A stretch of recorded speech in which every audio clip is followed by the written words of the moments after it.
Hi, this is Stu Turgel, your host for the PHOENIX File, a weekly news magazine and community conversation with the people and programs making a positive impact on the quality of life in our community. Charlie Chaplin once said, "A day without laughter is a day wasted." People have long said that laughter is the best medicine, and we know now of its many positive physiological effects. Laughter helps to reduce pain, reduce stress, increase resistance to disease, and improve the function of blood vessels and increase blood flow. And improvisation has been successful in helping to interpret emotional cues and improve social interaction for those with autism.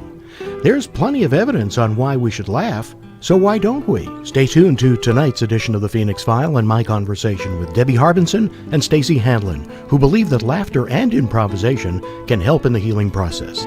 That's coming up next right here on Radio PHOENIX, where the Valley comes to talk, sing, connect.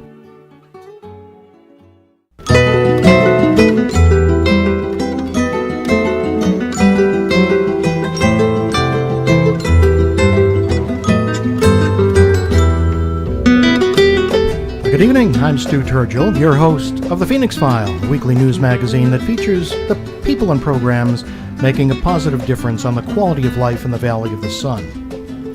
Now, if you knew that there was a prescription drug that could or would combat respiratory infections by increasing antibodies in saliva, decrease serum cortisol, reduce pain by releasing endorphins, relax muscular tension, increase positive mental function, change perspectives with improved mood through cardiovascular efficiency, help the body fight infection by liberating numerous immune boosters, and improve tissue function and growth by supplying nutrients and oxygen to tissues, and even help you live longer and live a more fulfilled life, I bet you'd run to your doctor and beg him or her to grab their prescription pad and start writing. But what if all these health benefits could be realized without the need to see a physician or swallow any medications? Well, according to my guests tonight, there's good reason to believe that health benefits can come your way through a healthy dose of laughter and improvisational skills. Laughs, giggles, grins, guffaws, chuckles, whatever you call it, it's not just childish behavior, but a necessary part of human wellness. A good laugh not only adds a little fun to your day. Academic studies at places like Loma Linda University, Vanderbilt, and the University of Maryland and elsewhere have proven that many have known all along, that laughter is a powerful medicine, and it can indeed improve both short and long-term physical and mental health. Now, I'm not a doctor, and I'm careful not to play one on the radio, but I do know that many healthcare professionals have long felt that laughter may indeed be the best medicine, and that's our topic for tonight's conversation on the PHOENIX File. Joining me in the studio tonight are Debbie Harbinson and Stacey Hanlon. Debbie earned her BSN nursing degree and a Master's of Healthcare Innovation at ASU. She's been an adjunct faculty member at ASU and Rio Salado College, and she's been on the staffs of Banner Good Samaritan Hospital, the Banner Alzheimer's Institute, and the Cancer Treatment Center of America.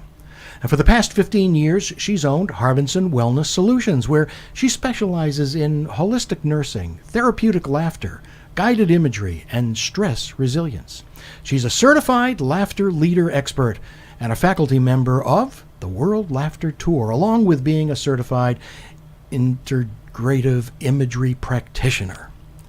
Stacey Hanlon earned her Bachelor of Arts degree in English and French from Carnegie Mellon University, and she studied abroad with the Institute for American Universities in Avignon, France. She is an instructor at the Valley Youth Theater and at Humor Rights. Stacey is a co-founder of Conducted Stories, where she works with the autistic community to determine how improvisation might help to interpret emotional cues, improve social interaction, and help to support the ideas of one's peers. Stacey's developed a series of workshops to aid those with autism, as well as their caregivers, family, and support network. Debbie Harbinson and Stacey Hanlon, thanks for being here tonight, and welcome to the PHOENIX File. Thanks, Stu. Thank you, Stu. This is so great to be here this evening. Well, it's great to have you. Now, I'm not sure anyone would suggest that laughter or improvisation are the silver bullets to preventing or curing various diseases, ailments, and disorders.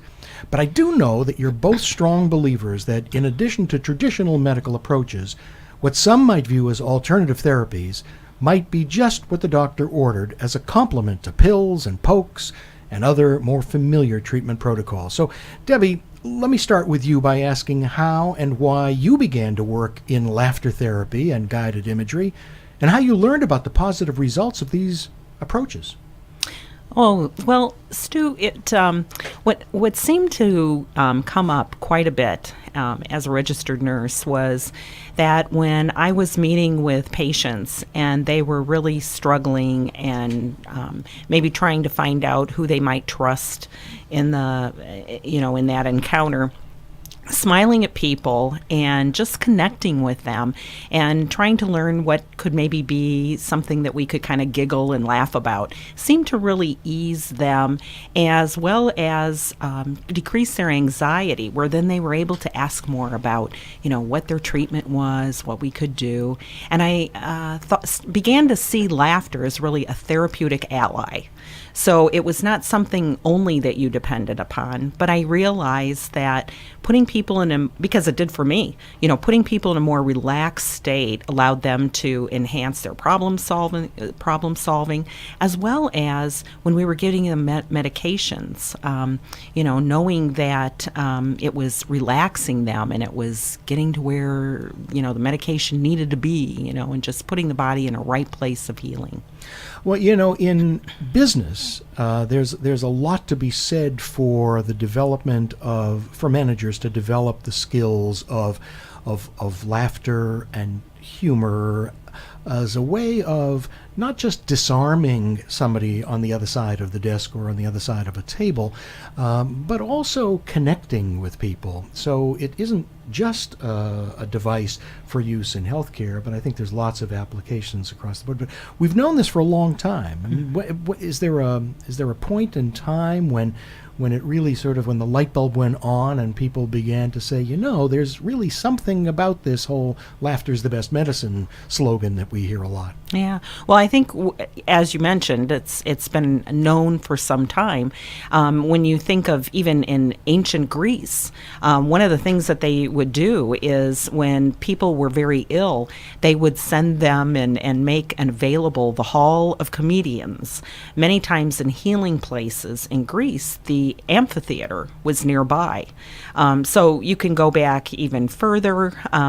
But I think when you think of more modern times where we really saw that this was making an impact on the health of the people that we're caring for, one person in particular sticks out as someone who really brought this to the forefront, and that's Norman Cousins. Sure. So, he really described in his book about how this really helped him, and he went on to be really promote the idea that your emotions make a difference in how you perceive your illness, as well as how you can then heal. So, now, as you had mentioned in the beginning, there are all these wonderful studies that are really improving that it, boosts our immune system.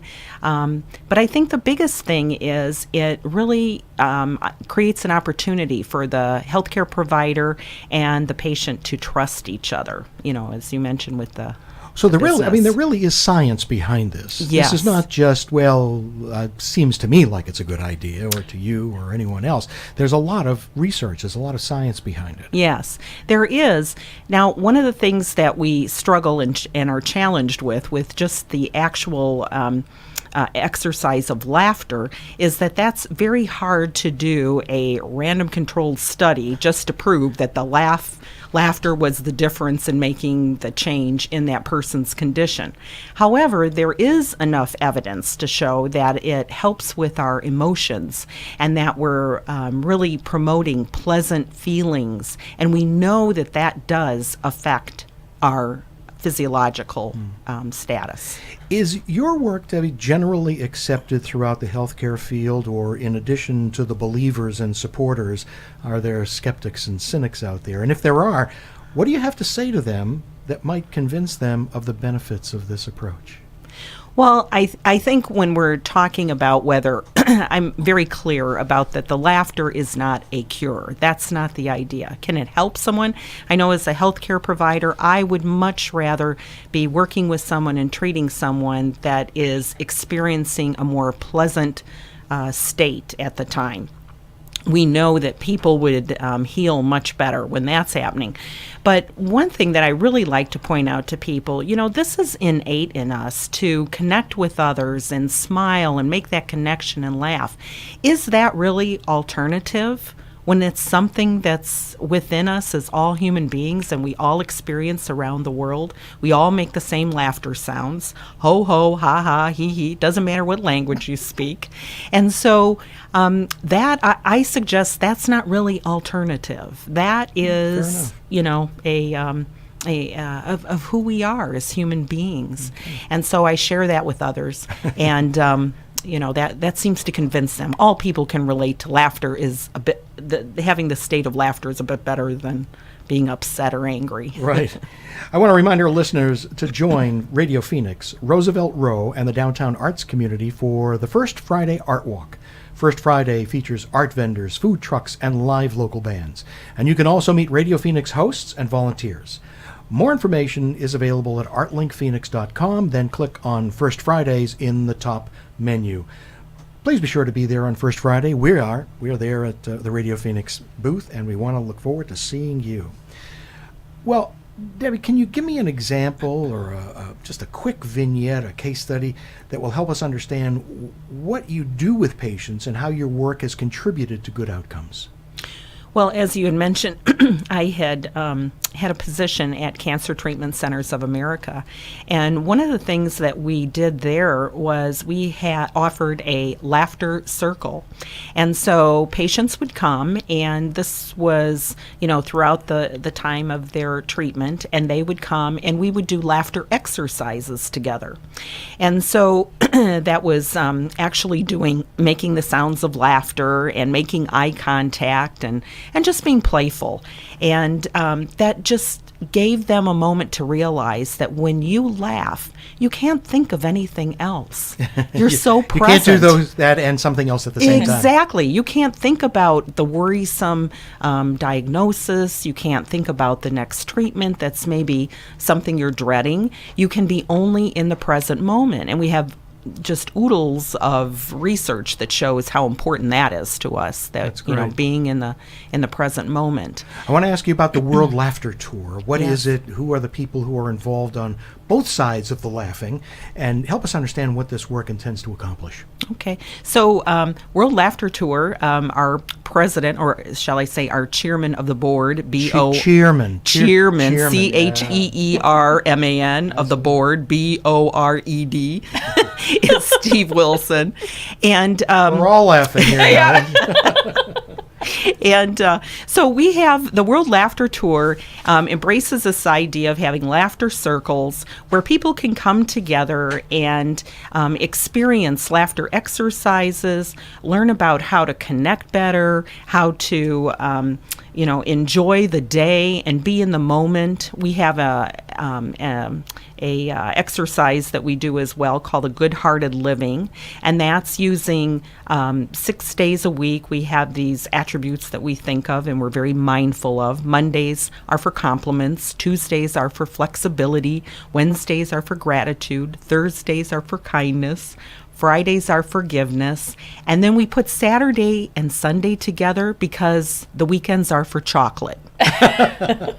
And so that means that you're sweet to yourself, you are connecting with others and really enjoying life. And so together, people come and we teach and talk about these positive emotions and how we can be with them and share them with others and really make our life a bit better. And it works. Oh, it does. Okay, we're going to hear more about laughter and about improvisation when we come back after our break. We're going to take a short break now for some messages, then more of my conversation with Debbie Harbinson and Stacey Hanlon.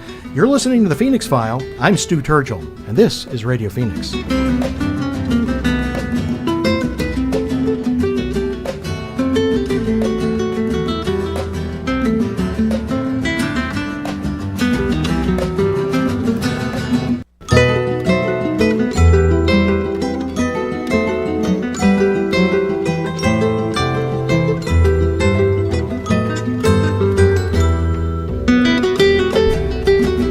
Welcome back to the Phoenix File. I'm your host, Stu Turgel, and my guests in the studio tonight are Debbie Harbinson and Stacey Hanlon, and now more of our conversation about laughter and improv as a part of today's innovative approaches to healthcare.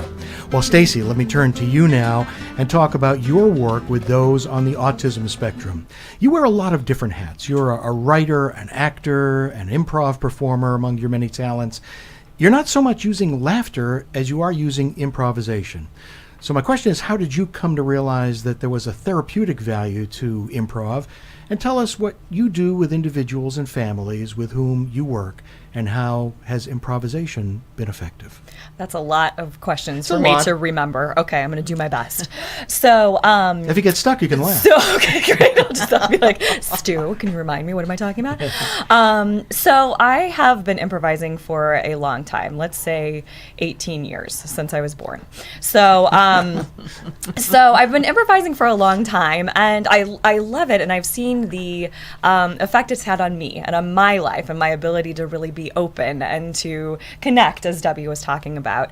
And interestingly enough, so I do a lot of work with the Torch Theater, which is a local long-form improvisational comedy theater, and we get some phone calls here and there, people saying, what are you up to, or can you come do some workshops? And we got a call from Seeds for Autism, which is a vocational workshop for young adults on the autism spectrum to come and learn some skills.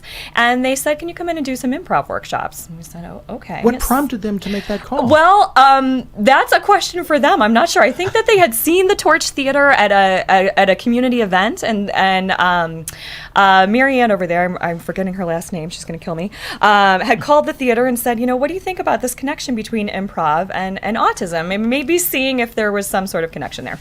So we went in and we ran a workshop, and it was brilliant. I got goosebumps while I was there, and I thought, this is what this has been leading to be able to take improvisation and apply it. So what does it do beyond the stage? So there was a friend here in town, her name's Amy Carpenter, who's my teaching partner, and she had just returned from Austin, and she had been doing work with improv and dementia. And so she and I hooked up and said, okay, well, what can we do here as far as autism is concerned? We applied and received a grant through the Arizona Commission on the Arts to run workshops for the specific population, and have been developing our curriculum. And basically our goals within that, as you stated at the top of the show, are really to, improve eye contact. How can we interact socially? How can we look for emotional cues, which is very difficult for those with autism to really interpret what they're seeing and be able to react appropriately. So a lot of the exercises we use are kind of focused on that, but we do it under a very thin veil of fun. So everybody has a good time, and we're relaxed in that environment, so then we can then make our application.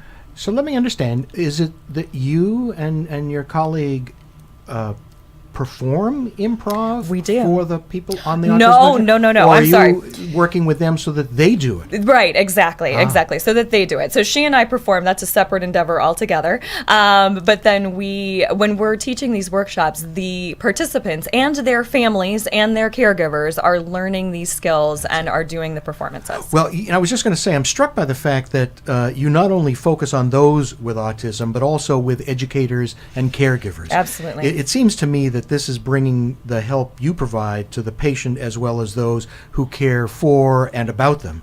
So how does it all come together? Oh, well, I find that it is so fascinating to see parents in particular who come to our workshops with their children. Teens is what we've been focused on in the recent past, and to watch them watch their kiddos develop a sense of humor in front of their eyes, or to make a joke, or to get a joke. Or on the flip side of that, for the kids to see their parents struggle with a concept potentially, to have to come to, make a choice very quickly, or to support someone else's decision to be a plant or whatever it is. So to kind of see it be a two-way street where we can see the kids make their choices and be maybe a little bit more open than their parents had seen before, and to see their parents potentially struggle with something that they're finding very easy, that's which is really terrific. Yeah. Are there programs like this elsewhere? Do you know of any? There are. The one that I'm most familiar with is happening in Austin, actually. And Amy and I went to a camp in Indiana University, Purdue University. We were in Indianapolis, and there's a camp there that is affiliated with this theater in Austin that does a week-long program for educators and for kids. And so educators come and meet in the morning and learn some of the tenets of improvisation, and then apply in the afternoon with the kids, free for everybody who attends, which is really, really cool. So Amy and I had the opportunity to go this past summer and just kind of observe, learn a little bit. And really the biggest thing that we learned was that the conclusions that we came to on our own are being come to elsewhere as well. So we got to see some of our same ideas be applied with a bigger audience potentially. So it strikes me that if it hasn't already occurred, what should take place is there should be some professional literature, something in the professional literature. There should be more that's put out so that these kinds of approaches can be replicated in other environments. Absolutely, and there's a lot of research that's being conducted through Purdue. Specifically, there's research and there have been papers that have been written speaking about improvisation specifically with the autistic community. Stacey, can you give us a case example or case study that will help us better understand not only what you do, but how it's positively impacted the patients and families you work with? Absolutely. Just this past weekend, we had a workshop, and one of the exercises that we do is we call it "This is a," and we use some sort of object that could be decipherable or something nondescript. Sometimes we'll use like a scarf or a ball or something like that, and we'll pass it around the group and say, okay, we want you to not use this in the traditional way. We want you to use it as something else. So maybe that that scarf becomes a beard, or that scarf becomes a cape, or whatever it is. And we heard a lot of feedback from parents that exercise in particular really tended to resonate with the kids, and that some of them had even taken it home, and that one of the people that had participated in our workshop had gone home and was sitting at the dinner table and was taking his fork and was using it in all these various different ways. So just kind of taking the approach that we do not need to be so set. We can think about how this applies to the greater environment and how we might start to be creative. Think and live outside the box. Absolutely. Be present. I'm curious as to where each of you see your work along the time continuum of evolving and developing changes in healthcare and the use of, I'll use that word, alternative therapies, and I know Debbie doesn't like the use of alternative, but it's okay, Stu. Deal with it, Debbie. Are we in the early stages, or have you each found that your work is at a more mature level of development and integration into the wider healthcare community? Well, I think for myself, I just think it's ever evolving, and that's the fun of it. As Stacey just talked about with improv, being in the moment and just seeing, the creativity that comes from that. One of my dreams and goals is that, this becomes humor, laughter, the real focus on that in how we connect with our patients from a healthcare perspective really becomes a way of how we learn how to care for our patients and connect with them. Some of the programs that are just taking this to the next level are things like medical clowning, which has so many applications throughout the whole healthcare continuum, from the acute care setting in the hospital all the way out into the community, and getting us to connect as people, no matter what's going on, going back to that thought that we all can laugh together. In my introduction, Debbie, I used the term guided imagery. Yes. Tell us what that means. So with guided imagery, you're using your imagination to see where you want to be or how you want to be with your situation. So an example is, for instance, if maybe I've had surgery and I'm having, my hip replaced, I'm seeing myself not right now in a hospital bed with the surgical procedure. I'm seeing myself in the future. I'm walking on the beach. I'm connecting with people. It's there is no pain, and I'm really moving my whole body, my mind, and my spirit ahead into a state of wellness. And this is facilitated by a professional. Yes, or there are many things out there. You can buy CDs, tapes, things like that, that are very, that will really help you create that picture. But it's really your message of how you see wellness and happiness in your life. How do you each connect with the patients and families with whom you work? Is it by referral? Are you part of the caregiving team, or do you work independently of other healthcare providers?